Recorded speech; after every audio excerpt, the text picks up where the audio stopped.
Okay. So, let us talk about that rubrics of evaluation or evaluation rubrics. Okay. So, in this lecture what we want to discuss, that you said that evaluation, what do you mean by evaluation? Evaluation means the quantification of assessed data. So, what is assessment? Assessment is the collection of the evidence about students' competence. Okay. So, in outcome based education what I said, that there is a target. So, target is the goal for every learner or which is outcome of the course. Now, assessment is the process to find out whether the learner has reached the goal or not. Now, different kinds of assessment you have taken. Now, how do you quantify the competence of the learner? Here I am saying quantify means evaluation. So, I said 80%. What do you mean by 80%? How you achieve that 80%? EX grade. How do you achieve that grade? So, on the broader sense, rubrics of evaluation, that means on the what basis you have arrived that quantified data. Okay. Example, let us take an example, seminar. You can say that we have a seminar, no? Every student has to provide a seminar in BTech course. What do you do in the seminar, BTech seminar examination? 5 or 6 faculty sit in that seminar hall and students are said to give the seminars, and every faculty provide a marks, or at the end faculty are discuss and provide a marks. Now, if a student asks on the what basis you have providing me a 70% marks, suppose you have a one students, you grade, okay, you have 70% is B grade. Now, if a student asks on the what basis you have provided me a 70% marks, this is the one question. Second question is that if a students, you want to give a feedback to the students, why that students get 70%? If you want to make its presentation 90% marks, what he has missing or she has to do more, so that he can get 90% marks. That means, you can give an example, I have to talk about the covert and overt outcome. No? So, seminar, oh, you get 70% marks, it may be a covert outcome. You have to give a provided seminar, it is a task. It may be a covert, if it is every student has to be provide an presentation on a some topic, if you write this is the outcome, then it may be a covert, like that, oh, your singing is very good. But can you quantify? What do you mean by very good? What is excellent? What is missing in the singing? It not becomes excellent.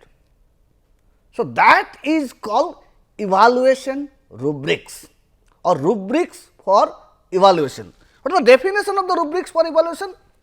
A coherent set of criteria for students' work that describe the level of the performance quality. Up to what quality you want. So, level, a coherent set of criteria, it is a coherent set of criteria for students' work that describes level of performance quality. Example again, suppose you said write an essay on something. Now, if I say, if I want to evaluate that essay means I want to quantify that skill of writing essay in terms of scale.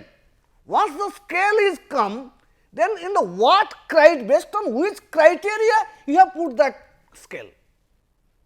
So, coherent set of criteria, you may say if there is no spelling mistake, there should be no spelling mistake, length of the essay should be within this line, essay should complete that current phenomena, all kinds of criteria you can put on evaluation, and each criteria may have a different weight to come at the level what kind of quantification evaluation you will be provided.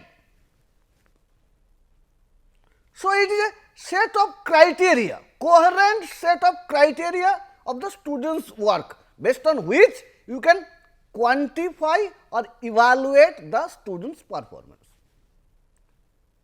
So, what rubrics essentially help? Rubrics are essentially guide for scoring students' assignment. Many times teachers said, oh, I do not want the word rubrics, not required. What you said? Grading criteria or scoring guide. If you write this, you get 2 marks. If you write this, you get 1 marks. If you write this, you get 3 marks.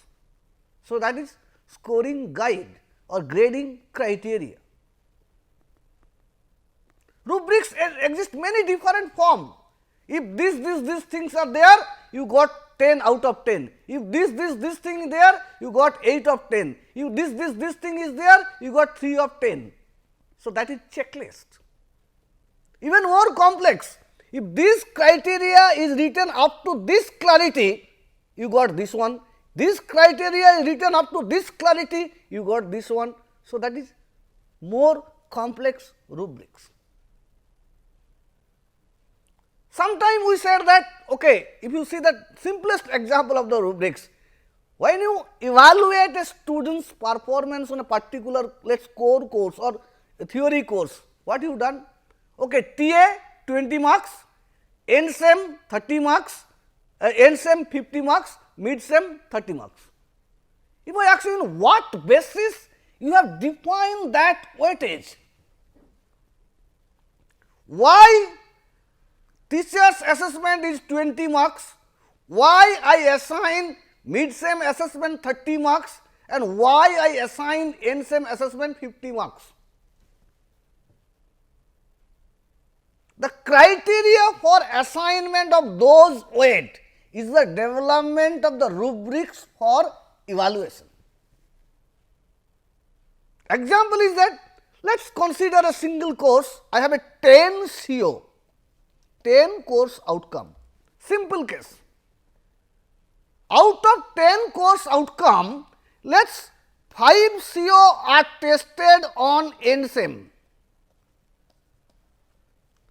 3 CO are tested on mid-SEM and 2 CO are tested on teacher's assessment. That is not class test.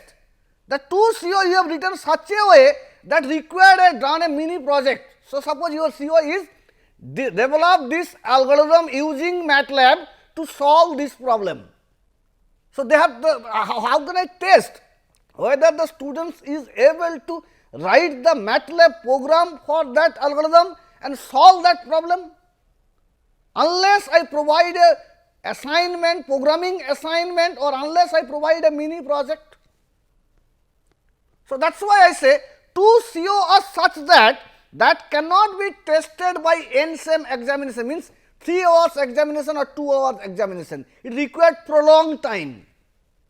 So, in that case I can say, since 2 CO are tested on mini project and assignment, so I can say the marks distribution will be 2:3:5. So, I can say 20 marks on this, 30 marks on mid-SEM, let us 3 CO only tested and 50 marks on end-SEM, 5 CO will be tested. More complex, suppose you write 10 CO, but out of 10 CO, you can say that 5 CO are more crucial. So, weight vector must be much more. So, in that case, based on that CO weight vector also, you can assign another weight vector and define how much marks will be distributed which examination. There is no thumb rule that teachers association always 20 marks and 30 marks is end-SEM and mid-SEM and 50 marks is end-SEM. There is nothing called thumb rule. This has to be defined based on the requirement of how many CO you have written, which CO you want to test, what kind of assessment, and once you want to quantify the assessed data, you have to design proper weight vector, so that evaluation is valid and reliable. Okay or not? Similarly, Another way you can think, another kinds of rubrics you can think about. Suppose you write a CO, design a push-pull amplifier using some specification is given, for example. Now, in none of the assessment, you have asked the design, you asked describe the operation principle of push-pull amplifier. Then the criteria which you set for assessment is not as per the requirement. So, your question validity has a problem. Understand? So, design of rubrics depends on what you want to evaluate and how accurately you want to evaluate the student's competence. Okay? So, rubrics example, suppose I have given one example, suppose I said, somebody I said make a chicken preparation, okay? I asked somebody to prepare a chicken preparation. Let us suppose he make a chicken dish, maybe let us say chili chicken. Then I told you, oh, your chicken dish will be assessed based on certain criteria. So, before he give that exam or given the assessment, he know in what criteria he will be evaluated. So, how do you design the rubrics? So, rubrics of evaluation of that chicken preparation will be depends on these criteria: texture, taste, color, richness, whether it is good for health or not, or whether it is healthy or not. Let's. Now, you said I will evaluate it for 100 marks and each of the dimension is carries weightage vector 10. You may change it, something it may be carry 5, it may be carry 5, you may say richness is 20. And then you test it based on 5-point scale, let us poor, average, good, very good, excellent. So, if texture is very excellent, that means that person get 10 out of 10. If test is good, then he get 8 out of 10, like that. So, I can marks and I can evaluate, okay, you get this one. Now, what help as a evaluator I get and what help as a test, as a preparer who prepared that he get? He get that yes, my preparation is good in texture, excellent in texture, but not excellent in taste. So, in further evaluation, in the future, he tried to make it more tasty. So, what rubrics help? Rubrics help in two nature. One is the course issue, another is the student's outcome assessment concern. Rubrics enable faculty to clearly communicate expectation of the student's performance. So, before I ask the person to prepare chicken dish, I have said that your performance or your preparation will be evaluated based on these 5 dimension and each dimension carry this marks. So, rubrics enable faculty to clearly communicate expectation of students' performance. Another example, suppose I want to take a test for seminar. Student does not know what is the evaluation rubrics. So, before you evaluate, you communicate the students, okay, your seminar will be judged in these 5 points: presentation skill, how you prepare that your slide, your presentation style, maybe definition of the problem, literature review of the problem, and your precisely methodology definition. Let us like that way. So, I write down the criteria for evaluation and give it to the students before he given the seminars. So, that means rubrics enable faculty or the course coordinator or course instructor to clearly communicate what I expected from the students or what is expected from the students. They also facilitate detailed feedback to the students. After the seminar, a student found that his presentation style out of 10 marks he got 5. So, he know he has to improve on presentation style. So, they also rubrics facilitated details feedback to the students. When area of strength, same thing, something like some of the students are there, okay, today I will not provide the class test because class test has only 10 marks. So, forget about that, I will only provide end sem and mid sem, I will pass the subject. So, the pass is the criteria for the students. But as a teacher, I clearly communicate, if you not provide assignment or project, the 2 CO which are be based on that project and assignment will be never tested on you. So, I cannot certify you have attained those 2 CO. So, when the area of strength and weakness in performance are marked on a essay rubrics or student easy rubrics, students are more easily comprehend the reason behind the assessment of work.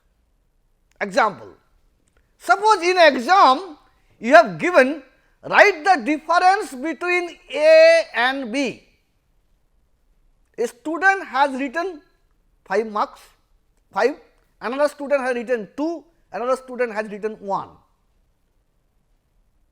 Now, if this is your assignment, then if you provide that the full marks who have written more number of difference, then the first student can come, sir, you have said only write the difference between A and B. You have not written how many difference I have to write. So, now if I write the evaluation rubrics, that write the difference between A and B, if you write 2 difference, you got this weight. If you write 4 difference, you got this marks. If you write 10 difference, you got this marks. Then my job is very easy. The students know if I able to write down 10 difference, I will get full marks. So, that is evaluation rubrics. Okay. Then I come to another one, when to use those rubrics. Basically, rubrics are more useful when you assessing a project, when you assessing a lab report, when you assessing a seminar.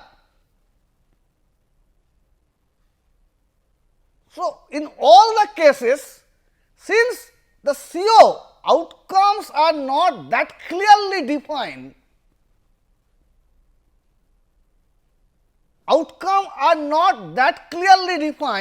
so assessment, when you take the assessment, you purely define the criteria for your assessment. Okay, in seminar, presentation style 10 marks, slide 10 marks, report presentation 10 marks, problem definition 10 marks. So, every student know what the marks distribution and how they can improve.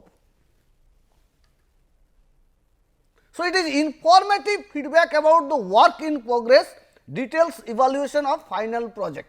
Rubrics is used many purpose. Suppose you developed a product, you want to find out the performance of customer satisfaction about this product. Then you write down the rubrics for evaluation, how you evaluate the customer satisfaction.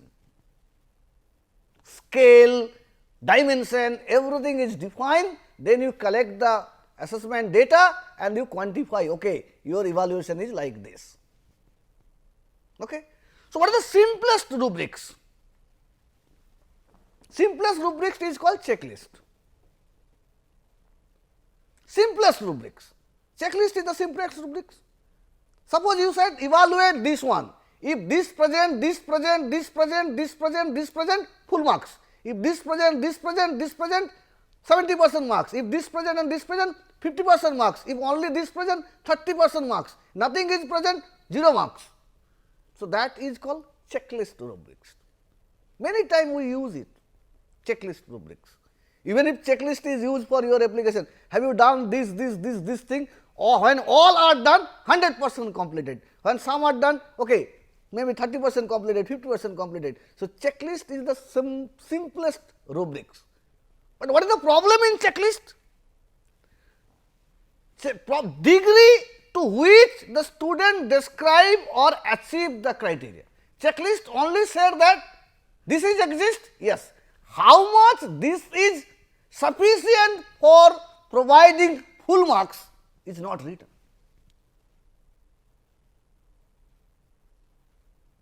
Understand? So, I can say checklist, this present, this present, this present, this present, if some kind of assessment checklist is sufficient. In some assessment, not only this present, how much criteria, how much depth this is present, that is also important. So, when the depth is important, then the degree of at which the student achieved is not mentioned in checklist. So, we have to design another kinds of rubrics, evaluation rubrics instead of checklist. So, scoring rubrics, when you say that score, you okay, rating scale or score. So, like scoring checklist, scoring rubrics identify the criteria that are to be included in the assignment. A rubric establishes the rule for student assignment and goes further than a checklist, in that it will also include rating scale to define level of mastery related to the each criteria. So, checklist said this is present in excellent, maybe some scoring 5, if it is present good, very good 4, if it is present very good, a good, let us 3, if it is not poorly present 1, like that way you can define the scale, rating scale. Okay. I will come to how to develop the rubrics. Question is, I am not going details, all details of rubrics. I am only covering which is required for your evaluation purpose. So, first I have already covered how do you decide the weight vector for evaluate a theory course. Now, how you define the evaluation metrics for seminar, presentation, project work. So, you have to define the rubrics. So, how you derive that rubrics? Rubrics has 4 dimensions. One is called task description. What is the student supposed to do is called task description. What student has to achieve? Dimension. If student has to do this, what are the dimensions to evaluate the student's creation? Example, seminar. What are the dimensions? Presentation skill, seminar report, definition of the problem, literature review. So, all are dimension. Then description of the dimension. What do you mean by presentation? Presentation skill means if this has done by the students, then presentation skill is excellent. So, description of each of the dimension. Then scale. You may say presentation skill carry 10 marks, but definition of the problem carry 20 marks. So, each of the dimension has to be put some scale, how much weightage I have given in which dimension. So, it is very easy. Definition of the task, dimension in which I want to measure, description of each dimension and scale of each dimension. Then I score in each dimension and aggregate it, I evaluate the marks. Okay? I think I have an example. Yes, rubrics for research proposal. Simple example I have taken from the net, I think so. Yes, I need to taken from the net. I just want, I have taken it for explaining it. Suppose you want to review the research proposal. Okay? So, research task is that somebody has written the research proposal. So, title is there. So, this is the research proposal, task is done. Dimension, summary, literature review, work proposed, anticipated result, reference. So, those are the 5 dimensions we want to measure it. Okay? And each dimension has described if the brief outline of the proposed work, how good is the brief outline of the proposed work has been scaled in 5-point scale. 1 means very poor and 5 means excellent or outstanding. Okay. So, task definition, this is the dimension, this is the description of the dimension, then scale, I have not yet put the scale. So, I said out of 100 marks of evaluation, summary of 10 marks, literature review 5 marks, work proposed 20 marks, anticipation of the result let us 20 marks. So, 50. So, instead of 10, reference 10 marks, how much? 10 plus 10, 20, 60. So, let us instead of 5, I said it is also 10 marks, it carry 20 marks. So, 20 plus 20 plus 20, 60, 70, 80, 20 marks, 90 and 20 marks, let us 5, all are 20 marks. Or I can say this is 10 marks, this is 30 marks. So, I am saying summary 20 marks, literature review 10 marks, proposed work 30 marks, 60, anticipation of the result 20 marks, reference 20 marks. Let us example. So, this is a scale and this is the weightage, and scale is brief outline of the proposed work. If it is present, then I can say if it is how well it is. If it is poor, weightage 1. If it is excellent, weightage 5. So, out of 20 marks, if it is excellent, so he got 20 out of 20. If it is literature review, it is very good. So, means 4. So, I tick in here 4. So, he get out of 10, 8. So, in that way I can evaluate, and that evaluation is much more authenticated. And before the people submit the proposal, if I give these rubrics, so they also know. And once I done the evaluation, once I give them the feedback, they also know in which dimension they have to improve. Similarly, seminar, if you see, lot of things are there. You may say organization of the presentation, background, content, method, result, contribution of work, knowledge in the subject area, presentation skill, graphics used in PowerPoint, all are the dimension. Scale, define weight vector and make a scale, 4-point scale I am taking. Okay. So, this is called evaluation rubrics. Evaluation rubrics is 4 types. Holistic rubric used for quick overall snapshot of student achievement, analytic rubric used for more details feedback about related strength and weakness and assess complex skill, general rubrics used to assess reasoning skill and product when students are not all doing exactly the same work, same task. Task specific rubric used to assess knowledge and consistency of scoring. Now, suppose I give you an task and I told you design the rubrics for assessment of above task. Example, suppose I give you in a course, there is a 6 course proposal, course outcome is written, and out of 6 course outcome, these are tested in mid sem, these are tested in end sem, these are tested in here. Now, develop the evaluation rubrics which is more valid and reliable. You can do it. So, that is evaluation rubrics. If you have still questions, you just write in that forum, I try to answer it. Okay? Thank you.